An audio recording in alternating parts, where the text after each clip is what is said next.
Good morning, it's day 3 of the pigeon mosaic. Overnight I've been quite busy. The kiln has been working and I've done a little insert which you can see here in a very nice iridescent glass shining in the sun this morning, and that covers that element there. I've also got a leg piece which needs trimming, but it's getting there. The tail you saw yesterday. The eye you saw yesterday. The beak is going back into the kiln because I wasn't quite happy with it, so I'm going to tidy that up. Today I'm going to be making this glass wing, which is going to be really difficult, and then this branch as well. I just thought I'd show you briefly how I cut glass and how I approach this branch, for example. So I've got a very nice iridescent glass sheet here, so I'm going to try and use the whole sheet for the whole branch, which will require, obviously it's too small for everything, so I'll apply some artistic license and reduce the size of the branch a little bit in the interest of saving materials, because this is quite expensive actually.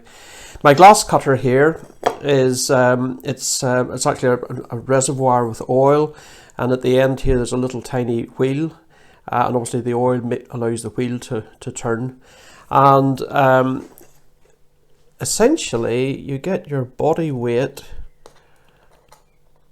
onto it, and then it's one straight slice, hoping that it doesn't fragment en route. And then usually you can actually just do that like that, and that's roughly going to go there, and then with a bit of maneuvering I should be able to get a whole branch out of that one sheet.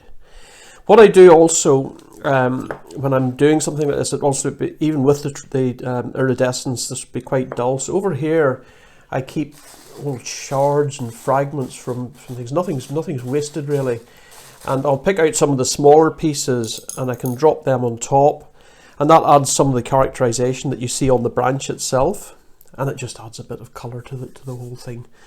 So that's what I'll be doing today, and I'll come back to you once this is all set up and ready to go into the kiln.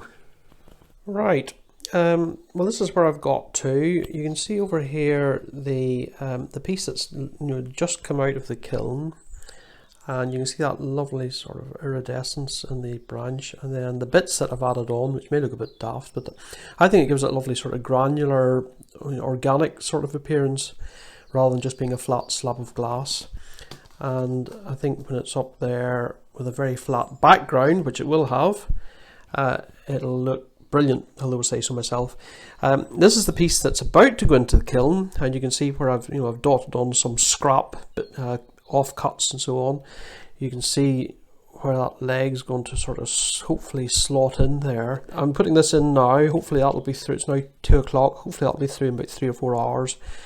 And in the meantime, I can get cutting and shaping for that horrible wing.